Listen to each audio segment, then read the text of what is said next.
Todo comienza con una bella mujer que estaba cantando la canción de Romeo y Julieta, cuando es interrumpida por la llegada de un carruaje del que baja una mujer de gran belleza, esbelta y flexible, de mirada imperiosa y ligera como un pájaro. Era la hija del general Juan Manuel de Rosas, líder de los federales. Ella le exige a uno de los de la mansión en la que se detuvo que le diga dónde está su jefe. Ella escucha cómo le dice que está herido, pero dice que ya lo sabe y lo quiere averiguar. Ella entra como la reina del lugar hasta el lecho de su amigo, que es el lugar donde duerme, llamado Wenceslao.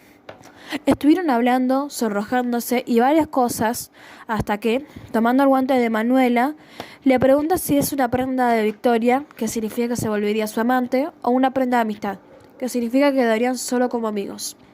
Ella le dijo que sería una prenda de amistad. Lo rechazó, dándole para que conserve el guante. En ese momento llega otra mujer llamada Isabel, a la que Wenceslao llamaba mi ángel. Ellos estuvieron juntos un tiempo hasta que ella, queriendo curar la herida de su amado, ve el guante creyendo que él tenía un amante. Sin querer escuchar las explicaciones que Wenceslao quería dar de que era una prenda de amistad, se molesta con él sintiendo que le falló, padre que al igual que ella era unitario pero fue asesinado por federales y de todos modos se enamora de uno de ellos. Él quería saber cómo ganarse el perdón de su amada. Ella le dice que tiene que pasarse al bando unitario, pero él se niega diciendo que iría en contra de todo lo que cree y por lo que lucha, por lo que ella lo termina maldiciendo. Se decía que si el bebé llora en el vientre de la madre, ella guarda un secreto y el bebé deja de llorar. Al nacer, el bebé tendrá el poder de la adivinación y se va del lugar. Él termina arrancándose las vendas del pecho que cubre su herida y empieza a morir lentamente. Es encontrado por una mujer que intenta ayudarlo y llamarlo a la quien él llama Isabel antes de caer inconsciente. Después nos muestra una mujer llamada Marga, quien era la madre de Wenceslao, quien encontró a su hijo con las vendas arrancadas en su lecho, y solo se preguntaba quién es Isabel, la mujer que estuvo en el corazón de su hijo mientras él moría. La razón de la canción que cantaba Isabel de camino con Wenceslao, la de Romeo y Julieta, era porque al igual que ellos, su amor era prohibido, separados por bandos enemigos. Biografía de Juana Manuela Gorriti. Juana Manuela Gorriti, una de las primeras escritoras profesionales del continente, ha dejado un amplio legado que abarca cuentos fantásticos, biografías y relatos de viaje. Como cuentista, tiene el honor de haber inaugurado el género fantástico del continente. Amante de la libertad tanto en política como en la literatura, rinde honor al romanticismo, combinando a veces en un mismo texto la política y la fantasía, junto a la situación de sus congéneres. La Tierra Natal, 1888, por ejemplo, relató de un viaje de Gorriti a Salta. Combina autobiografía, historia, ficción y referencias a otros relatos de la autora. La creación de ese discurso liminar entre lo político, lo autobiográfico y lo historiográfico es quizás la característica mayor de su escritura. La inclusión de sus relatos de episodios de su vida, altamente ficcionalizados, constituye otra de sus peculiaridades. Juana Manuela Gorriti nació el 16 de julio de 1816 en Orcones, provincia de Salta. Su padre, el general José Ignacio Gorriti, doctor en leyes, participó en las luchas de la independencia, fue delegado al Congreso de Tucumán en 1816 y gobernó la provincia de Salta. En varias oportunidades su madre Felicina Subiría, que gozaba de un buen bienestar económico. Provenía de una familia que también había participado en la provincia provincial. La niñez de Juana Manuela transcurrió libremente en los ambientes rurales de Orcones y Miraflores hasta que fue enviada a la ciudad capital para estudiar en una escuela de monjas. Salesas, la experiencia no duró mucho por cuanto no pudo acostumbrarse a la disciplina. Cuando tenía 7 años, la familia se trasladó a la ciudad de Salta, entonces comenzó su educación escolar con clases de lectura, escritura, doctrina cristiana y buenos modales. Ella misma narra la época de niñez y juventud en lo íntimo texto en el que recopila notas referentes a su vida. Escribe también biografías que enaltecen a los personajes que lucharon en el norte argentino y fueron parte de su entorno familiar. Retrato de Güemes, 1858. Carmen Puch, biografía del general Dionisio de Punch, 1869. Al recrudecer los conflictos entre unitarios y federales, José Ignacio Gorriti tomó partido a favor de los primeros. En 1831, ante el triunfo de Facundo Quiroga, se vio obligado a emigrar con su familia a Bolivia, tomando refugio en Tarija. Juana Manuela Gorriti novela el periodo de las luchas civiles en numerosos relatos: La novia del muerto, El lucero del manantial, La hija del mazorquero, El guante negro, narran incidentes en los que la historia y la política incendian directamente en la vida privada de los personajes, sobre todo en las mujeres. En papeles protagonizados, ella se imita infructuosa y trágicamente pacificar a los opositores. En Tarija, Juana Manuela conoció al capitán Manuel Isidoro Pelzu, con quien contrajo matrimonio en 1833 y con quien tuvo 2 hijas, Edelmira y Mercedes.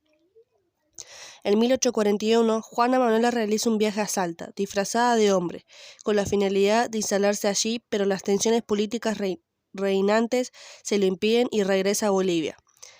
Ficcionaliza ese viaje en Guy Amaya, a su arribo al Perú en 1845, a donde acompaña a su marido al exilio. Hace publicar en la Vista de Lima su primer escrito, La Quena, que la consagra como una gran escritora. De regreso en Bolivia, vive el fracaso matrimonial atribuido, según los rumores de la historia, a las ausencias del marido y a los amorios de la esposa con el general Balivian, entonces presidente de la República, luego de la separación en 1847. Ambos cónyuges desarrollan sus carreras de manera independiente. Pelzu ganará posiciones en el escalafón militar y conseguirá la presidencia en Bolivia de 1848. Manuela, por su parte, se traslada con sus hijas a Arequipa primero y a Lima. Después Edelmira regresará a Bolivia para vivir con su padre. A partir de 1850, la capital peruana funda una escuela para niñas, organiza un salón en el que reúne a la bohemia romántica, escribe sus relatos más importantes y los publica en El Comercio, la Revista de Lima, la Revista del Paraná y la Revista de Buenos Aires. Juana Manuela Gorriti ejerce un papel de pionera al proponer la educación de las mujeres y al defender su participación en la vida pública y económica de los países americanos. Pone en ejercicio sus ideales y les brinda su apoyo a las escritoras más jóvenes, Clorinda Mato de Turner, Carolina Freire de Jaimes y Mercedes Cabello, entre otras. Darán a conocer sus obras en las reuniones de su casa. La experiencia propia le había demostrado la importancia de estar preparada para abrirse camino por sí misma.